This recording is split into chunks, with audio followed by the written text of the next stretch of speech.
우리의 예배를 받으시는 하나님께서 당신의 말씀을 증언할 때 우리 모두에게 하나님을 깊이 알아가는 은총을 허락해 주시길 기도합니다. 우리가 오늘 읽은 요한복음 본문의 1절은 이렇게 기록합니다. 다시 한번 보시면 태초에 말씀이 계셨다. 그 말씀은 하나님과 함께 계셨다. 그 말씀은 하나님이셨다. 이 구절을 들으면 구약 성경에서 약간 비슷한데? 라고 하면서 떠오르는 구절이 있으시면 아주 좋습니다. 천지창조 창세기, 역시 우리 교회의 수준이 이 정도입니다. 창세기 1장 1절을 보면 그 구절이랑 좀 유사하게 들리는 거예요. 이 구조 자체가. 창세기 1장 1절은 이렇게 기록합니다. 태초에 하나님이 천지를 창조하셨다. 그러니까 요한복음 서문에 해당하는 우리가 읽었었던 요한복음 본문은 의도적으로 이렇게 쓰여졌던 것입니다. 바로 우리 가운데 찾아오신 예수 그리스도, 그분은 단순히 인간이 아니라 태초부터 하나님과 함께 계셨던 분이고, 그분이 하나님이라는 사실을 증언하고 선포하고자 요한복음 1장 1절로부터 5절은 이 구조를 염두에 두고서 창세기를 떠올리면서 기록이 되었던 것입니다. 여기서 말씀, 태초에 말씀이 계셨다. 그 말씀은 하나님과 계셨다. 그 말씀은 하나님이셨다. 할 때 그 말씀이라고 번역되고 있는 원래 원문은 로고스인데, 이 개념은 구약 성경에서 등장하는 지혜, 호크마라는 단어와 하나님의 말씀, 다바르 야훼라는 개념과 연동이 되어 있는 개념입니다. 그래서 로고스라는 이 단어, 그러니까 우리가 읽었었던 요한복음 본문의 말씀이 로고스라는 그 헬라어로부터 번역되고 있는데, 로고스라는 그 단어를 들으면 철학이나 인문학에 조금이라도 관심이 있는 분들은 철학자들이 좀 생각이 나셔야 될 거예요. 생각이 안 나죠. 우리는 철학을 공부하진 않으니까 중고등학교 때, 그렇죠? 그런데 스토아 학파, 뭐 이런 학파 정도는 기억이 나실 수도 있습니다. 그냥 스킵할게요. 근데 그러니까 이 요한복음이 쓰여질 때 이 로고스라는 단어가 그 당시에 철학자들 사이에서 상당히 핫한 개념이었다는 거예요. 그런데 요한복음의 기자는 그 철학자들이 생각하고 있었던 그 개념과 연동시켰던 것이 아니라 구약 성경에서 논의되고 있었던 지혜, 하나님의 말씀, 호크마, 다바르, 이것과 연동을 시키고 있었다라는 걸 우리가 생각해 볼 필요가 있습니다. 요한복음 기자가 선포하던 이 말씀이 헬라 문화권 안에서 선포되고는 있었지만, 그럼에도 불구하고 헬라 철학자들이 가지고 있었던 개념을 가지고서 선포했던 게 아니라 구약 성경으로부터 드러나셨던 그 하나님, 그 하나님에 관해서 이 요한복음 기자는 그것을 이야기하면서 이야기하고 있다라는 걸 우리가 염두에 둘 필요가 있습니다. 그럼 구약 성경에서 지혜에 대해서 어떻게 이야기를 할까? 보통 이 호크마라는 단어, 히브리어 명사면서 이 단어가 호크마고 동사로는 하캄인데 구약 성경에 대략 한 141회 정도 등장을 합니다. 구약 성경에서 그럼 가장 먼저 사용되는 호크마, 이 지혜라는 단어는 어디에 기록되어 있을까? 출애굽기 35장 31절을 보면 됩니다. 한번 찾아볼까요? 출애굽기 35장 31절입니다. 우리가 우리 교회 교우님들끼리만 모이면 자랑할 기회가 없잖아요, 그렇죠? 다른 교회 교우님들을 만났다. 이 말씀이 어디로부터 오고 있는지 알아? 지혜라는 개념이 언제 처음 쓰였는지 알아? 가끔은 지적인 미를 뽐내셔도 됩니다. 그 정도는 하나님 보시기에 상당히 아름다운 재롱 정도로 보일 수 있으니까. 출애굽기 35장 31절을 찾으셨으면 한 목소리 한번 읽어보겠습니다. 시작. 그에게 하나님의 영을 가득하게 하시고 지혜와 총명과 지식과 온갖 기술을 갖추게 하셨습니다. 그 31절 바로 앞절인 30절을 보시면 이게 무슨 맥락인가 하면 하나님께서 모세에게 유다 지파 훌의 손자 우리의 아들 브살렐에게 성막을 제조하라고 기술자로 선택을 하시는 거예요. 그 성막을 만들라고 하시면서 무엇을 주시는가? 하나님의 영을 먼저 가득하게 하시고 그 다음에 지혜와 총명, 지식, 온갖 기술을 갖추게 하셨다라는 걸 볼 수가 있습니다. 그러니까 여기서 지혜로 번역되고 있는 원래 원문이 호크마인데 우리가 두 가지를 기억할 필요가 있습니다. 하나님의 지혜가 뭘까? 우리가 요한복음 본문에서 다뤘던 그 로고스가 뭘까를 묵상할 때 두 가지를 기억할 필요가 있는데 하나는 하나님의 지혜, 하나님의 말씀이라는 것이 하나님의 영을 통해서만 가능하다. 좀 전에 이야기했듯이 우리가 아무리 인간적인 지식들을 쌓으려고 할지라도 철학자들이 이야기하는 지혜와 하나님이 허락하시는 지혜는 좀 다를 수가 있다.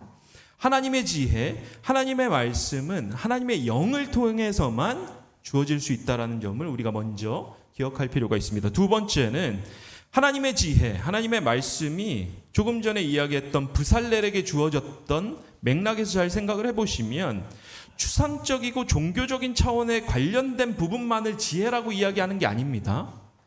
실생활과 연관되어 있다라는 사실, 하나님으로부터 받는 지혜, 하나님으로부터 받는 말씀은 추상적인 것에 머무는 것이 아니라 우리 실생활에 적용될 수 있는 것이다 라는 걸 출애굽기 본문은 우리에게 이야기하고 있는 것입니다. 어느 교회에 기도를 정말 유창하고 거룩하게 잘하시는 집사님이 계셨습니다. 하루는 그분이 대표 기도를 하는데 얼마나 은혜로운지 온 성도가 눈물을 흘릴 지경이었습니다. 주님, 우리의 모든 것을 드립니다. 원수까지도 사랑하게 하소서. 예배가 끝나고 주차장에서 차를 빼다가 옆차와 이제 긁히는 사고가 일어난 거예요. 방금 전까지 천사처럼 기도했던 그 집사님이 내려서 삿대질을 하면서 욕설 가까운 이야기들을 하는 걸 이제 목격했습니다. 그 모습을 지켜보던 한 성도가 조용히 혼잣말로 이렇게 이야기를 했습니다. 교회 밖 주차장까지도 나가서도 저렇게 하시는데 집에 가시면 하나님도 못 알아보시겠네. 신앙과 삶은 분리되지 않습니다. 만약 우리 신앙생활이 우리의 실제적인 삶에 아무런 유익이 없다면 그건 문제가 있는 거예요. 우리가 믿는 하나님은 일요일에 이곳 3회 교회에서만 만날 수 있는 분이 아닙니다. 우리의 삶 한복판에서 당신의 지혜를 통해 우리의 삶을 인도하시는 분입니다.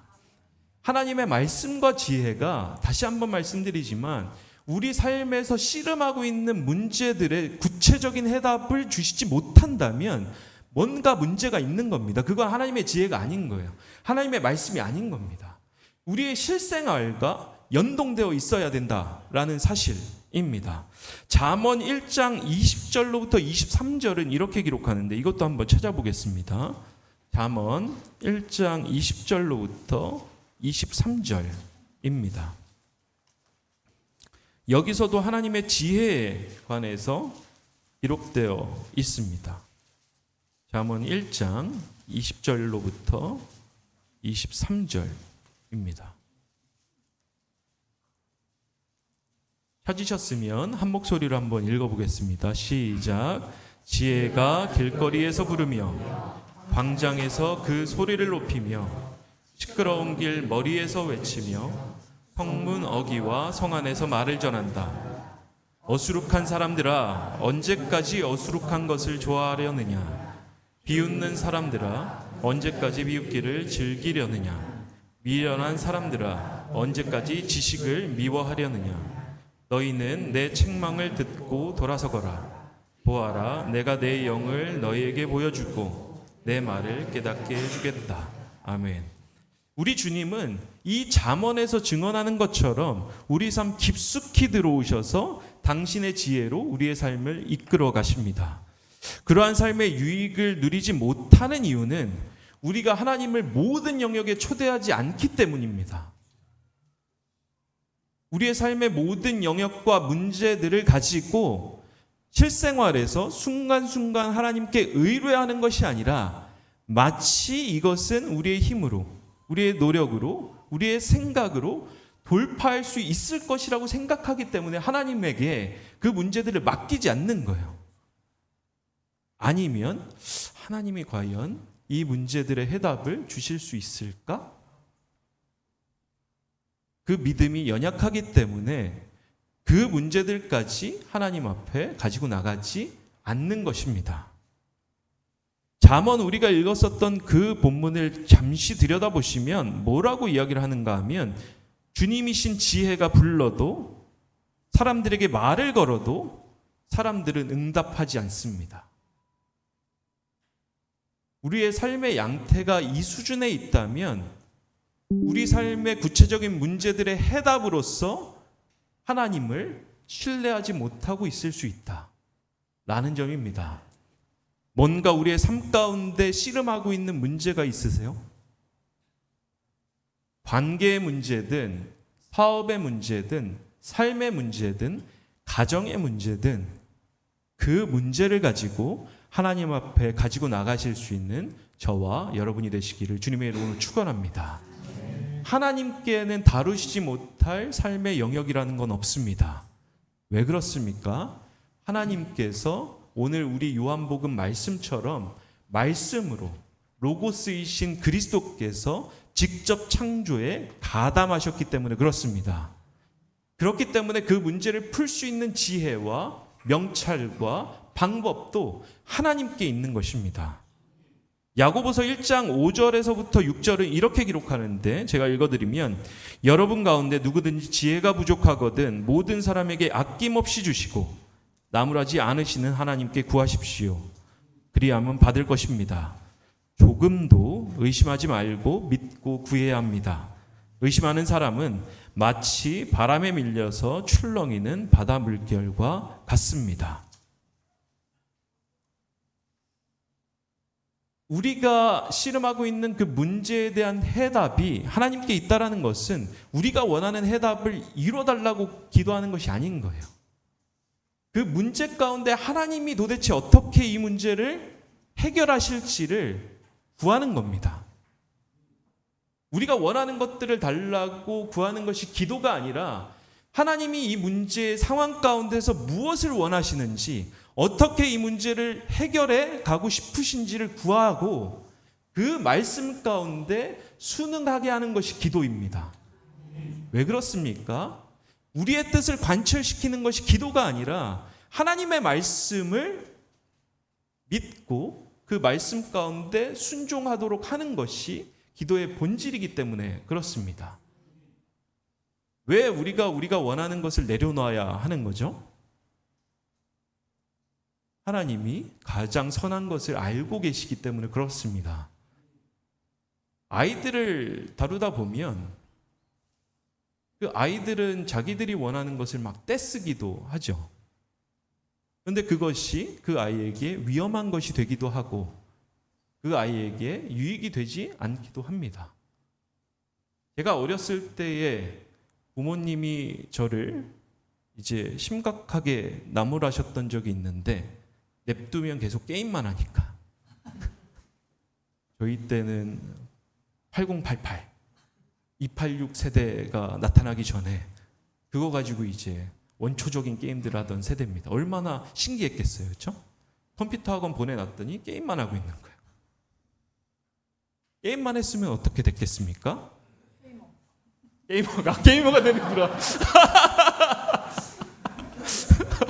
그런 통찰이 있었구나. 근데 아마 저는 게임 실력이 그 정도에는 미치지 못했거든요. 아마 제 인생이 좀 달라졌을 겁니다. 그러니까 우리가 생각할 때는 우리가 원하는 것이 정답인 것 같지만 하나님께서 우리의 삶을 지으셨고 가장 좋은 길을 알고 계시기 때문에 그래서 허락지 않으실 때가 있는 겁니다. 그럼 우리는 뭘 해야 되나? 기도해야 합니다. 우리가 씨름하고 있는 문제에 대한 해답이 무엇인지 하나님이 어떻게 이 문제를 해결하기를 원하시는지 필요하다면 가정 안에서 함께 기도하고 같은 문제를 씨름할 수 있기를 바라고, 원한다면 교회적으로 함께 씨름하면서 기도할 수 있도록 공유하실 수 있기를 바랍니다. 그때 하나님께서 우리의 실생활에 들어오셔서 우리의 삶 가운데 씨름하고 있는 문제들의 해답이 되신다라는 것을 경험할 수 있을 것입니다. 우리가 기억해야 하는 두 번째는 하나님께서 말씀이신 그리스도, 지혜이신 그리스도를 통해 세상을 창조하셨다는 사실입니다.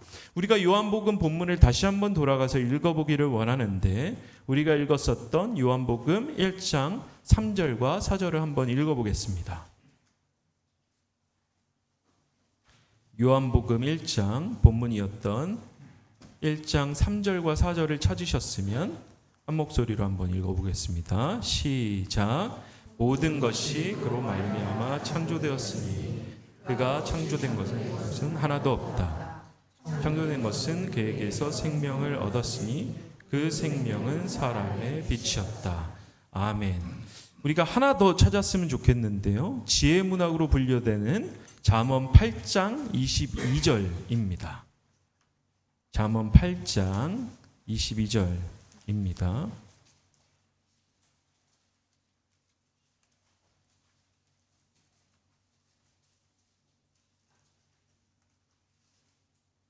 잠언 8장 22절을 찾으셨으면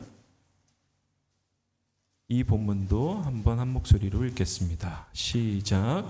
주님께서 일을 시작하시던 그 태초에 주님께서 모든 것을 지으시기 전에 이미 주님께서는 나를 데리고 계셨다. 아멘.